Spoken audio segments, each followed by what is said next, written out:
नमस्कार मंडळी, आज मी बनवत आहे रव्याचे पळीपापड. त्यासाठी सर्वप्रथम मीठ, तीळ, कोथिंबीर, पेरी आणि 1 वाटी रवा घेतला आहे आणि तो पातेल्यामध्ये भिजवून घेतलेला आहे.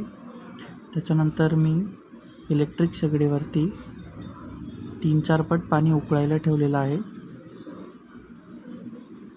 त्याच्यामध्ये कोथिंबीर आणि आपले ते सर्व साहित्य ते टाकून घेतले. आता पेरी टाकली आहे आणि त्याला चांगलं मिक्स करून चांगली उकळी फुटून दिली आहे. त्याच्यानंतर आपलं जे रवा पाणी मिक्स केलेलं ते त्याच्यामध्ये ॲड केलेलं आहे आणि तेही चांगलं हलवून घेतलेलं आहे. थोडा वेळ उकळल्यानंतर ते घट्ट व्हायला सुरुवात होते. इथे बघू शकता तुम्ही, आता चांगलं घट्ट झालेलं आहे आणि आपले ते पळीपापड करायला रेडी झालेले आहेत. थोडंसं थंड होऊन देऊन मग ते करायचे, कारण खाली आपलं प्लॅस्टिक असतं. एका वाटीचे 100पेक्षा जास्त हे असे पळीपापड झालेले आहेत. सुकल्यानंतर मी लगेच त्यांना तळलेलं आहे. एकदम असं खुसखुशीत झालेलं आहे.